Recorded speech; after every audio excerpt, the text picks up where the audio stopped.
Oh boy, you talk about major mistakes at this point over here. July 20th, 2020.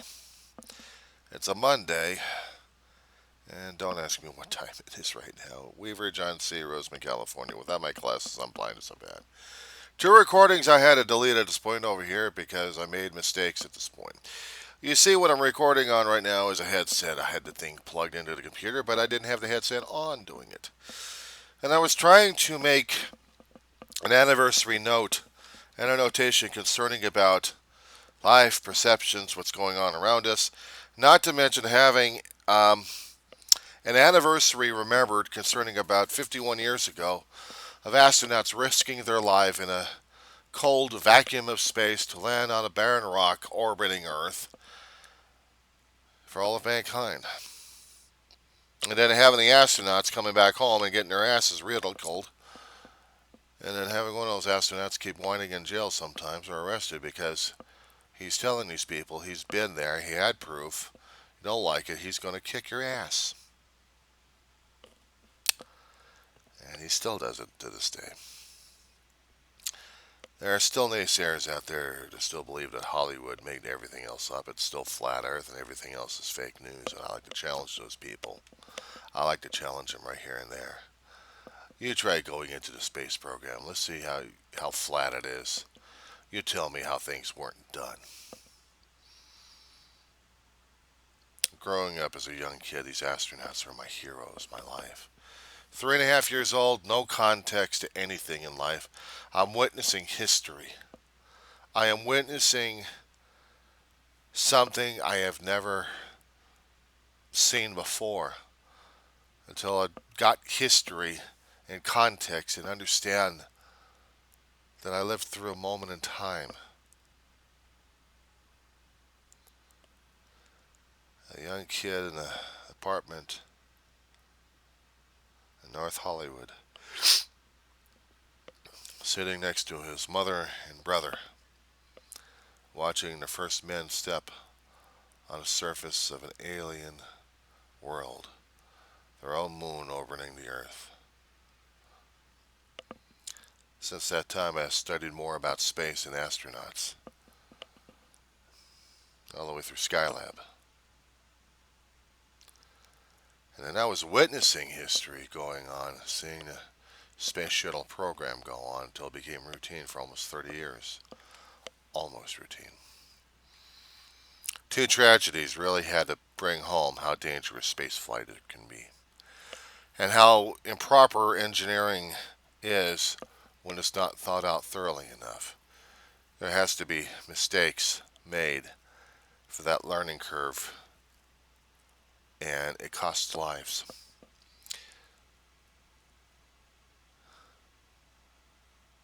Almost a dozen for the Space Shuttle Transportation System. Challenger in Columbia, God rest their souls, and the crews. And I witnessed those tragedies. And they were hard. It was bad enough back in 1970, or actually, what was it, back in 68? 67. 67, I was just came out of the womb, didn't even know what the hell was going on. We already lost three astronauts. The Apollo space program, and we had to take a couple of years back to redesign a capsule to make sure that thing wasn't going to be full of Velcro and full of pure oxygen, and to make sure every wire wasn't frayed, so we wouldn't lose astronauts in space in a capsule. And we didn't. We damn near lost him when an oxygen tank blew. Overpressurization stirred the cryo tanks, and then Apollo 13 was disabled. But the astronauts came back alive. No. I'm talking about Apollo 1, the test capsule, in a white room. Roger Chaffee, Edward White, Gus Grissom.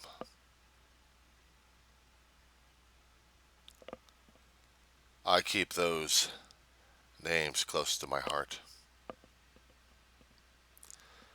Not to mention the other astronauts who died in training going into space. Skylab program, right after Apollo, we didn't lose anybody. Almost lost the space station, but we didn't lose anybody. The Russians had a crew up, docked to the space station. Came back home, and they got burned up alive. We didn't think it would happen to us until back in 2000. I may be off in the air, but Columbia burned up because of some damn heat tiles weren't properly attached.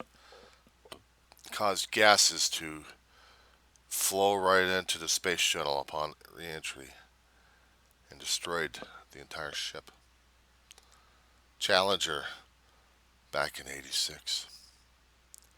She blew up because of a frozen O-ring. Temperature fluctuations changed a sealing ring. Allowed gases to flow through an external booster, and then boom, a bomb.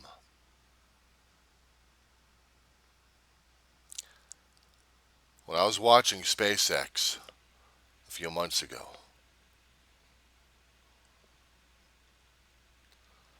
I was hoping and praying that thing didn't blow up on the damn pad, and it didn't. Apparently Elon Musk knew what the hell he was doing. SpaceX built a worthy ship. Tested for cargo runs many times, but then the human cargo was the most important thing because we had to make sure the shuttle itself was working. And it got him to the space station alive. Now can it bring him home alive? That's the story I'm waiting for. Today is July 20th, 2020, 51st anniversary of the Eagle that landed on an alien moon.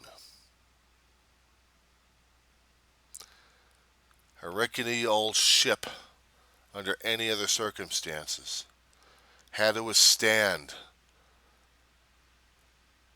flying through space, maneuvering through space, landing on the moon, then having the rest of the portion of it blast back into space without harming anybody inside and everything working perfectly. And I'd like to tell those people who think the earth is still flat and NASA is out of its fucking mind. I said it. I was saying, where the hell were you schmucks? All you naysayers, huh? How come you weren't working for NASA? You think they're a fake? You guys are wimps. Those guys working at NASA, not bureaucrats, they're heroes. The astronauts are trained, who had to learn Russian, going over to Russia to fly in a rickety old rust bucket going up in space and then coming back alive. They've proven their ship time and time again. But I don't see these naysayers doing that. I don't see the naysayers working over at SpaceX. I don't see the naysayers working over at Scaled Composites. I dropped a couple of names here and there.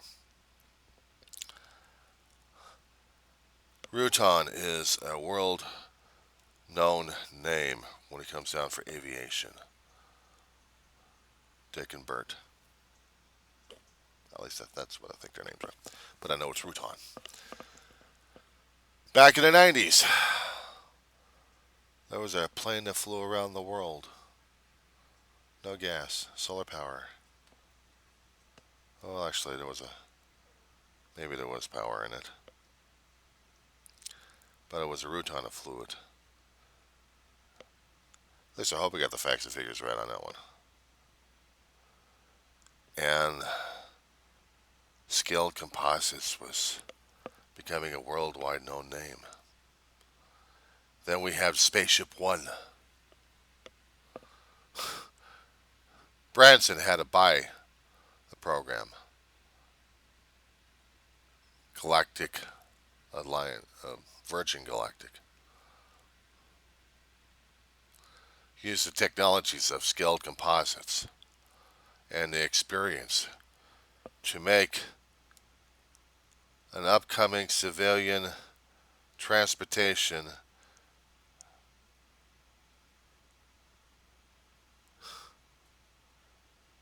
possible. Just for the rich to take a look at the space and hopefully throw up in zero G. But SpaceX was doing it to get serious astronauts up aboard space. Branson just wants paid visitors. Tourists. The age of tourism is here. Never thought I'd live to see it.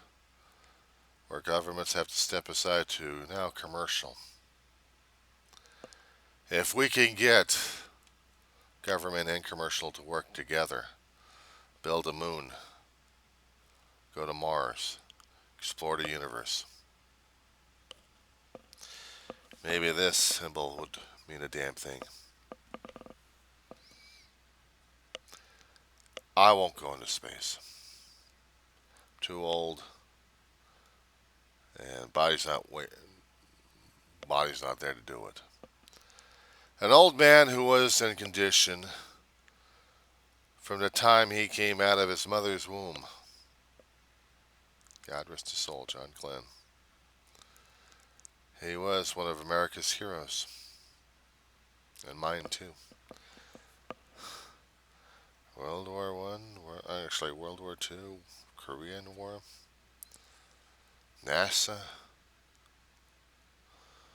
Mercury program, bypassed Gemini, went to Space Shuttle program, bypassed Apollo, bypassed Skylab, bypassed Apollo Soyuz. He had done politics. And he was a very interesting politician, too.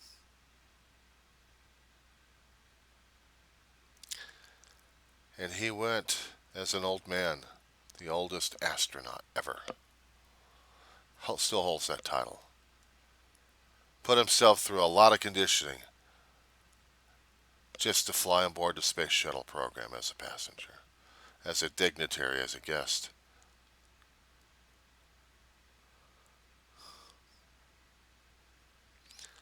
I challenge those people who keep saying a space program is worthless.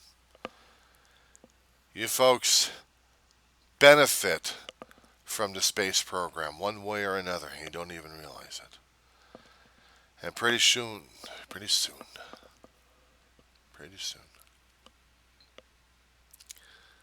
we may get to see space stations, even in the sky during the daylight. We may yet get an opportunity to go on a space shuttle just to see the station if we're lucky. At least be able to get to see the cosmos up close and personal. This is the 51st anniversary of the Apollo moon landing. The Eagle landed a long time ago. The repercussions still last for today and beyond.